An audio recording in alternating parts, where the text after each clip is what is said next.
Okay mga kababayan, Chris Ulo po at welcome back po ulit dito sa ating YouTube channel. Okay, nako ito mga kababayan, mga ka-analy, siguro itong balitang ito, itong pag-uusapan ho natin, isa sa talagang kinagulat ho ng taong bayan ngayong araw at kahapon ho dahil talagang itong balitang ho ito ay pasabog. Ha? O hindi ho natin ini-expect ha, na madadamay ho itong taong ito. Ha? Sa inilabas ho ng Blue Ribbon drop report. Oo, kung naalala nyo, doon sa pinamumunuan ho ni Senador Panfilo Lacson, yung Blue Ribbon Committee. Naglabas ho ng drop report. Although hindi pa raw official yan, pero paninindigan niya, pinakakasuhan niya na itong si, although nakakulong na ito, pero may bagong kaso na naman. Itong si dating Senador Bong Revilla, si Escudero, Jinggoy Estrada at Joel Villanueva. Pero meron pa palang ibang nilalaman yung draft report ho ng Blue Ribbon Committee. Oh, kilala nyo naman ho itong si Senador na ngayon ay hinugot ho dyan sa Senado at ginawa hong secretary kalihim ho ng DepEd. Ha? Si Senador Angara, mga kababayan. Palakpakan natin. Nung nakarang taon, si Senador Angara ho ang pumalit bilang kalihim, sekretary ng DepEd.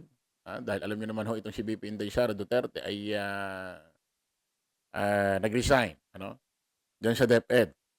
At kung matatandaan nyo, ito hong si Senador Angara, sekretary ng DepEd, wala pa hong isang buwang nakapwesto, nakaupo ho dyan sa DepEd, ay naging transparent na. Ha? Nagpakita ho ng accountability.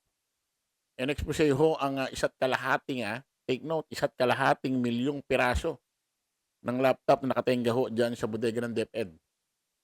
Hindi lang ho laptop. Iba't ibang kagamitan pa ho ng mga estudyante na nakatenga ho dyan sa bodega ng DepEd.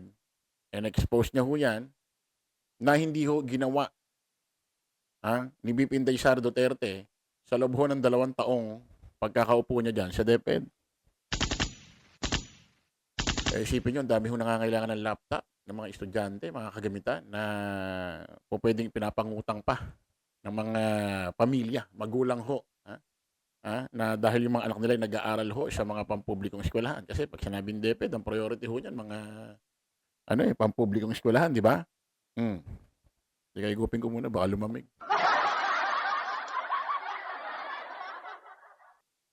So, marami hong umangaho rito kay Senador Angara, kay Secretary ng DepEd, kalihim, Senador Angara.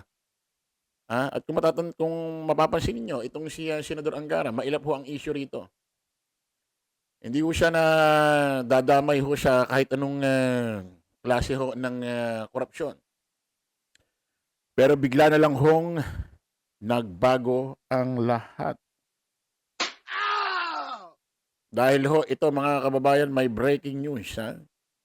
Na itong si Sani Angara, Senador Sani Angara, na sekretary kalihim ho ng DepEd ngayon, ay kasama ho sa inilabas ho na draft report ng Blue Ribbon Committee sa pangunawa ni Senador Pampilo Lacson na itong si Senador Angara, sekretary ng DepEd, ay nakatanggap ho ng 12% kickback. 12% kickback sa mga proyekto ng gobyerno noong siya pa ang chairman ng Senate Committee on Finance. Nako po. Ayun, Senate Blue Ribbon report, Sani Angara sabit sa flood control. Basahin natin. Andyan Nakapaloob sa draft report ng Senate Blue Ribbon Committee ang pangalan ng Education Secretary Sani Angara na tumanggap umano ng 12% kickback sa mga proyekto ng gobyerno noong siya pa ang chairman ng Senate Committee on Finance. Nako po. Paano na ito? Mga kababayan? Sabi ko nga sa inyo mga kababayan, ito hong ginawang panggagatas. Ah, although hindi natin sinasabing sigurado na ito kay Senador Secretary Anggaran ng DepEd, hindi natin sinasabing sigurado na ito. Ah, pero sabi ko nga itong ginawang panggagatas sa pondo ng DPWH sa flood control, eh wala hong kulay ito. Hmm? Walang dilaw, walang kakamping, walang pula, loyalista, wala. Walang DDS, wala. Walang pinipiling kulay ito. Pagdating ho sa panggagata sa DPWH, eh wala hong kulay, lahat ho sila nagkakasundo. Kahit ho kaalyado ho ni Pangulong Bongbong Marcos. Oh, tulad nito, hindi naman alam ni Pangulo. Kaya huwag kayong nagagalit. Especially mga kaalyado ni Pangulong Bongbong Marcos. Ano namang malay niya dun sa inutos niya na mag-imbestiga kayo, eh magsisilaba siya ng pangalan niyo. Ano namang malay niya? Tapos pag sumabit kayo, lumabas kayo sa imbestiga, eh magagalit kayo kay Pangulong Bongbong Marcos na which is hindi naman niya alam kung ano ang lalabas sa hula. Diba? Oh, ano sabi rito? Oh, pakinggan natin to. Hmm? Oh.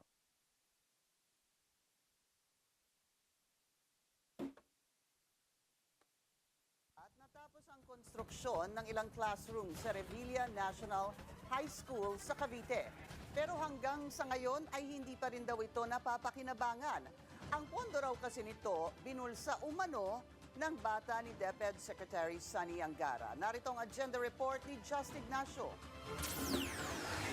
Tila naging tiping saksi ang mga bakal at nakatiwangwang na semento sa Revilla National High School sa isinagawang inspeksyon ni Public Works Chief Vince Dizon sa mga unfinished school project. Pero yung isa, medyo best way forward, mag-inventory ng lahat ng mga ganyan. Ang daming ganyan all over the country. Inventaryo yun muna ang i-priority gagyan ng pondo. Pero hindi lamang ito bunsod ng kakulangan sa pondo, kundi tila resulta rin ng sistematikong koleksyon na inilahad ni dating DPWH Undersecretary Roberto Bernardo sa kanyang sinumpaang salaysay noong September 2025. Ayon sa affidavit, may umiiral umano ng mekanismo ng commitment o kickback na naglalaro sa 20% hanggang 25% ng halaga ng kontrata. Si former Education Undersecretary Trigiv Olayvar na umano'y protege ni Secretary Sunny Angara ang itinuturo ni Bernardo bilang tagapamagitan sa mga transaksyon. Ayon kay Bernardo, nagsimula si Olayvar bilang staff ni Senator Bong Revilla bago lumipat sa opisina ng late Senator Edgardo Angara at kalaunan kay Sunny Angara.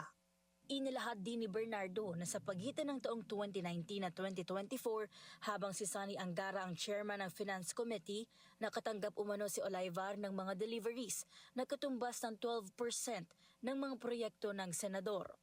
Kabilang sa mga nadamay na pondong nagkakahalaga ng bilyong piso ay ang mga proyekto sa Oriental Mindoro, Quezon City at ang 2.85 billion pesos na saro para sa Region 3 at Bulacan. Sa ilalim ng ganitong sistema, ang nakalaang pondo para sa konstruksyon ay tila nababawasan na bago pa man maipambili ng materyales. Na tila nagiging dahilan kung bakit maraming proyekto gaya ng sa Revilla High School ang nananatiling mga kalansay lamang.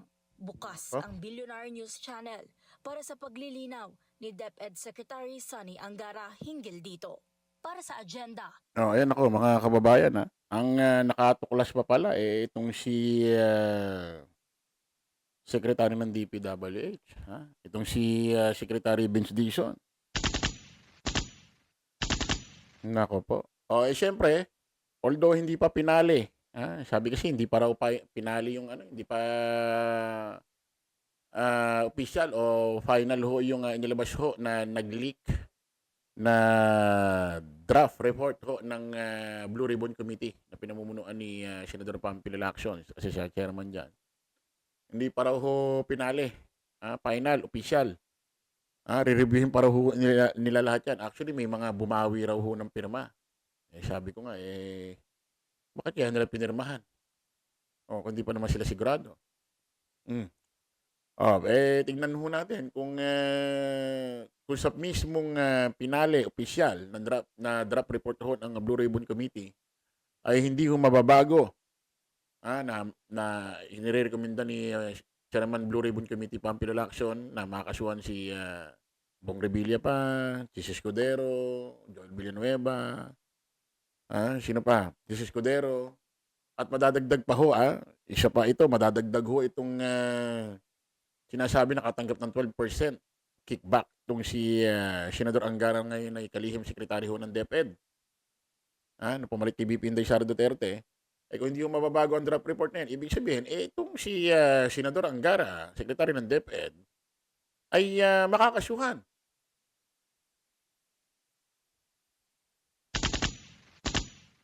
At kapag nakasuhan, ang sunod dyan, warrant. Sunod na nangyari kay Bong Revilla. Nako po. No, grabe itong itong pag-iimbestiga sa mga anomalyang flood control anomaly, tayo, wala naman ako masamang tinapay rito kay Angara, pero hindi natin alam ba't nagkaganyan. Okay, masasabi ba nating invento yan? Yan ang mumuno dyan, si Pampilo Lacson. Sa akin naman, mukha naman matinong itong si Chairman Blue Ribbon Pampilo Lacson. At hindi lang naman siya bumubuo dyan, mayroon pang iba't ibang senador. At pinakamatindi pa nga dyan, itong si membro ko rin kasi ng Blue Ribbon Committee, itong si JB Ejercito Estrada, na half-brother ho ni Jingo Estrada. Isa yun sa pumirma na binawi. So, kung pipirmahan ulit nila yan, sabihin, pumapayag din si JB Ejercito Estrada na kasuhan. Itong kanyang half-brother na si Jingo Estrada, naku po, naloko na. So, ano kaya magiging reaction nito ni Pangulong Bongbong Marcos? Hindi niya ini-expect ito. Walang alam si Pangulong Bongbong Marcos kung sino lalabas sa bolang kristal. Basta sinabi niya nung una pa lang, Senado, Congress, mag-imbestiga kayo, nagbuo siya ng ICI. Ano mamali niya na yan ang mga sasabihin ho, mga pangalan yung mga pangalan ho na yan, ano naman mali niya na yan ang babanggitin ng mga kontratista, mga district engineer, mga assistant engineer ng DPWH. Hindi naman alam ni Pangulong Bongbong Marcos yan. Nako po. Hintayin natin kung ano magiging reaction ho rito ni Senador, Secretary ng DepEd na si Angara rito. Kita-kita ulit tayo sa panibagong vlog. Bye-bye.